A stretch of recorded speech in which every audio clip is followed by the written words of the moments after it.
Ladada lovelies, and welcome to another Cozy Chats video. That probably doesn't mean anything to any of you guys because I've only done one of these before, even though I said I wanted to make it a thing on my channel. Well, we're here now, we're doing the second one, and I'm going to try and have a few more chatty videos with you guys.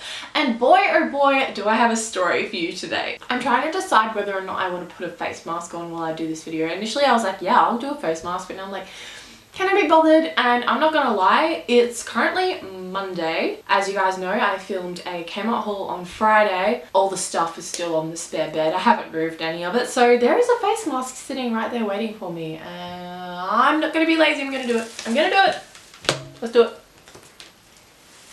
Okay. I did face mask myself, evidently. I didn't really think about the fact that I'm going to be talking a lot in this video, and that's probably not the best time to put a face mask on, but here we are now. I'm just gonna have to keep touching my face and making sure it doesn't go in my mouth, but we'll get there. In case any of you didn't see my CAMEL haul, I'll link it up in the eye, but this is the face mask I bought from there last time. It is a Renew and Brighten sheet mask in Native Peach scent, and I would say yes, it does smell rather peachy in both the good way and the actual peachy way. Anyway, let's now get into how I got stranded and met a baby camel all in the same day. And funnily enough, this was also my last day at my previous job. And can I just tell you, it was a hell of a way to finish off. Tears were cried, camels were patted. It was a whole fiasco, but we'll get there. In order to start this off, I am going to need to give you guys a bit of context. That being that before I worked in the office job I'm in now, I used to work at a retirement village in the kitchen. This kitchen was run by my boss, who had her own catering company as well. So not only would I work the restaurant and the deliveries at a retirement village, I would also do some exterior deliveries for her catering company as well. So now that you have that context, let's get straight into this one. I had a delivery, I can't remember for how many people it was at the time. It was on the 11th of September. I do know that because I did manage to find some relevant photos and stuff to add into this video for you guys. This delivery was meant to be at some place in Kalamunda. For those of you who don't know where that is, it's basically in the hills of Perth. And I'd never been to this place before. I'd never heard of it before. It was apparently some kind of Kalamunda Bike Foundation Reserve or something. I don't know. But yeah, I put it into my GPS, and this is where it starts to get really rocky, literally. Basically, I was having a really hard time finding where I was meant to go, and as it went on and on, the roads that I was going down looked less and less normal, less and less modern, you could say, I guess. Now, before I go any further, it is very, very important to note that this is the model of my car. A Hyundai Getz. Definitely not a car that's built for off-roading, right? Well, on this day I definitely proved that wrong.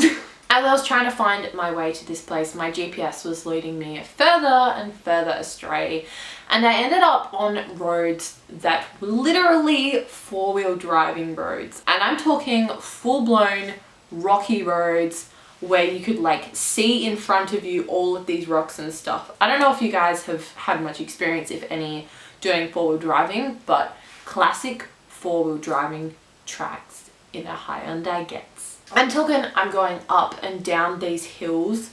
I can feel my car like moving unbalanced, some wheels occasionally not on the ground, full-blown rocky. I can hear it scraping on the bottom of my car at some stages, and by this point I am just blatantly crying and crying because I'm super lost. I can't go back the way I came. Going forward looks like a nightmare, and I'm just praying and praying to get to a main road. I keep going, and eventually on my GPS I can see that there is a main road ahead, and it's going to tell me to get on a road with an actual name, not just some little trail, but a normal looking road. And I'm like, okay, if I can just get to that point, everything will be okay. So I keep going along these crazy roads in my poor little Getz. And then I get to the point where I can finally get on this main road, but there's a gate and it's padlocked shut. I attempt to get out along the side, but it's a bit too steep. You can, I think I have a photo, I'll put it in if I do, of like what I needed to get up.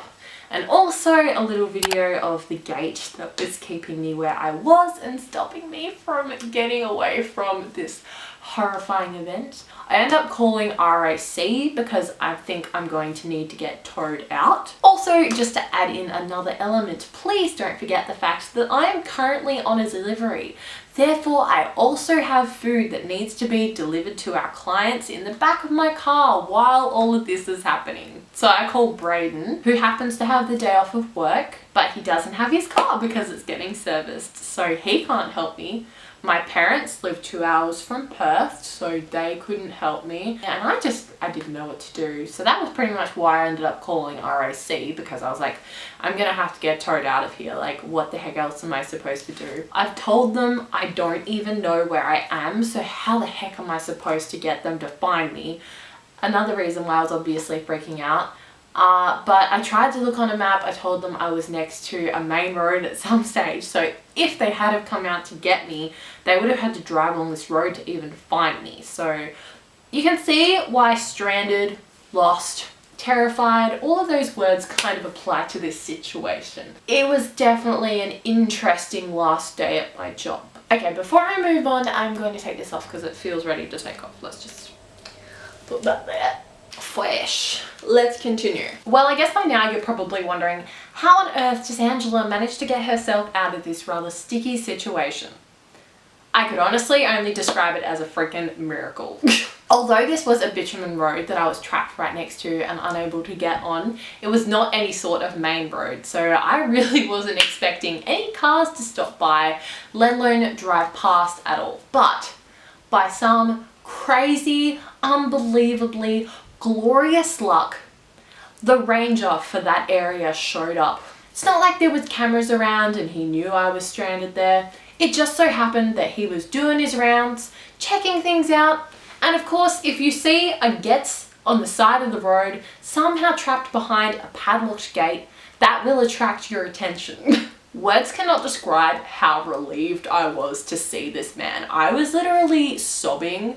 He was like by my window talking to me, asking what had happened, and he was like, how the heck did you get here? And I was literally just like, I grabbed his hands and I was like, thank you so much, oh my god, I'm so glad you're here, because I was a complete freaking mess. Keeping in mind again that I would have to see clients after this situation, so, but that was way out of my mind by then. Oh my gosh, it was freaking insane. But this man unlocked the padlocked gate for me, and I just drove out back to civilized roads where I could actually drive my 2-wheel drive car. That was a very glorious moment for me. I wish that I knew this man's name, or I could have thanked him in any kind of way. Part of me was ready to just give him all the catering and be like, take it, it's yours, I love you, you're the best person I have ever seen. But yeah, that's how I got stranded. We're getting to the camel. I've been in touch with my boss in between this, like, I'm sorry, I'm gonna be late because things are kind of really messed up at the moment. That being said, our clients are the kind of people that like do volunteer work, and they would be in like parks and stuff, so it wasn't like a meeting or anything like that with like a strict time schedule or anything like that, and they were regulars and they were nice people, so they weren't like angry or like wanting their money back or anything crazy like that, thank goodness. So after me having been in touch with my boss being in touch with the clients, we find out that the location was actually so simple.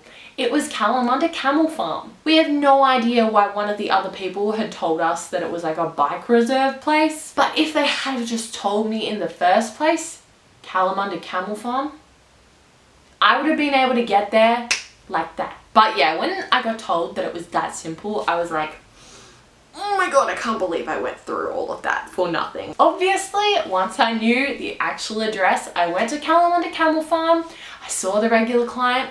Obviously, I was quite a mess, but she has always been so lovely. And I was like, yeah, it's my last day, this and that happened, but I'm here now with your food, have food. And then she was like, well, we're allowed to pat the camels, so do you want to come pat a camel? And I was kind of like, you know, it's been a really hot day, so I would really like to meet a camel. And then it wasn't just one camel, but it was also this gorgeous little baby camel. And this is a photo As you can tell, I look quite sad, like I've been crying obviously. Sorry it's not the best quality, but I didn't have the best quality phone at the time, so that's what we're working with. But how cute is the little baby camel? It's like, it was literally just the light at the end of the tunnel. After this traumatic drive, I got to pet a baby camel. I have no words. It was hectic.